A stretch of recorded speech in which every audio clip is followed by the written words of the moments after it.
Mapagpalang araw sa ating mga kababayan, it's Dr. Vito po, ang inyong Mindoreñong manggagamot.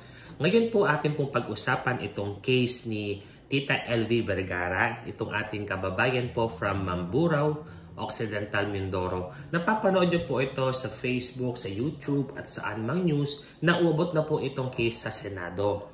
Pero sa atin po as a medical practitioner po yung ating point of view bilang doktor dun sa case, pero no comment po tayo dun sa mga dumadaan po na kaso po ngayon, paglilitis, at ang ating ipanalangin na mabigyan po ng hustisya itong kasong ito, parehas po doon sa mga taong inosente, at the same time doon sa kaso po ni Tita LV Vergara, nawa po'y makamit po niya ang hustisya. So kung napapansin niyo po, ano daw yung masasabi natin doon sa kanyang current condition.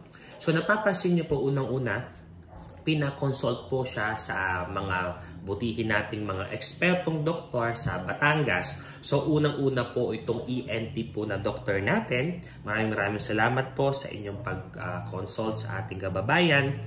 So napapansin niyo po the way siyang ini-examine po ng ating doktor, ang kanya naging observation is marami nga pong nakitang peklat sa kanyang muka.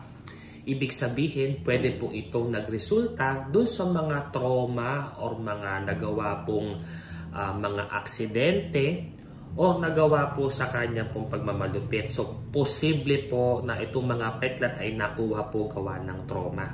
Okay? Sunod, sabi nga po yung ngipin. Pero sabi nga po ng Tita LV, yung kanyang taas ng ngipin is talaga daw po talagang bungi na yon. Pero yung sa baba po ay resulta po yun ng mga nagawa daw sa kanya. At possible po ito po ay trauma din ng pinanggalingan. Pangatlo po, kasi kapatid, since sa ENT po siya unang pinapunta, sabi daw ng Tita LV, siya daw po ay nahirapang makarinig.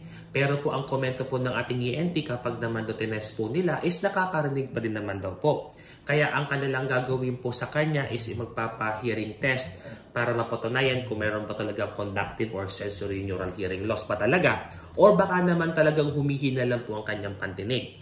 Siguro gawa na rin po sa pag-edad or baka po may kinalaman po doon sa kanyang pangyayari. Okay?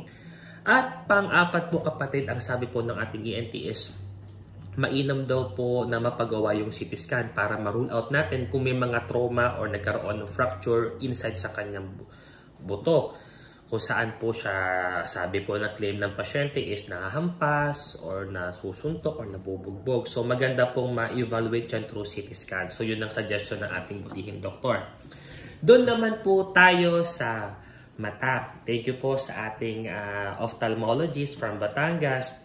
So, ang sabi po ni Dr. Ray sa kanyang comment dito, so napapansin yung picture ng Tita LV Vergara po, is talagang passive, parang may puti na po sa mata. So, konsulta po sa mga butihing doktor natin, at ang comment po ng ating doktor sa kanyang observation, yung vision niya sa left ay talaga pong non-functional. Ibig sabihin, talagang hindi na po nakakakita. Yung sa kanyang right, ang sabi nung tinest ng doktor is meron pa rin pong light perception. So, pag wave daw, nakakapansin pa rin daw po, pero hindi pa rin po gaano sigurado yon. So, ang prognosis po nila is do sa left eye, since hindi na po functional. So, maganda din po sigurong ang ginagawa po nila is nag-shrink na daw po yun kasi nga po talagang hindi na po nagagamit. So, do sa right eye po ni Tita LV, meron pong katarata. Ibig sabihin ito po yung pagputi po ng lente ng mata. So, ang sabi ng ating doktora is tanggalin po muna yung katarak para ma-evaluate po yung likod ng mata kung talaga pong may problema. So, kung sakaling matanggal yung katarata, may chance pong makakita. Pero depende po, kaya di po ma-evaluate gaano natin doktora kasi yung katarata po yung nakaharang. So, kailangan matanggal yung katarak para ma-evaluate yung likod ng mata at mapag-aralan kung siya po ay talaga makakakita pa. Doon sa kanyang left eye, talaga pong non-reactive na po siya, non-functional po.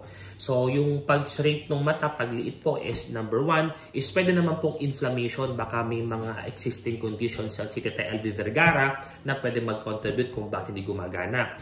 Is pangalawa, is pwede pong posible po gawa ng trauma, gawa po ng pagkaka-abuse. Wala po tayong nababanggit kung sino po nag-abuse kasi yun naman po yung komento ng ating mga doktor.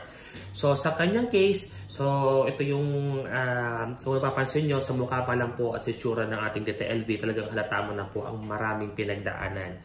So sana po kung ano man po ang lumabas sa case na to, huwag po tayo magkomento. Hayaan po natin ang hustisya, ang manguna at yung proseso. At least wag po tayo mandamay po ng inosenteng tao sa case na yan.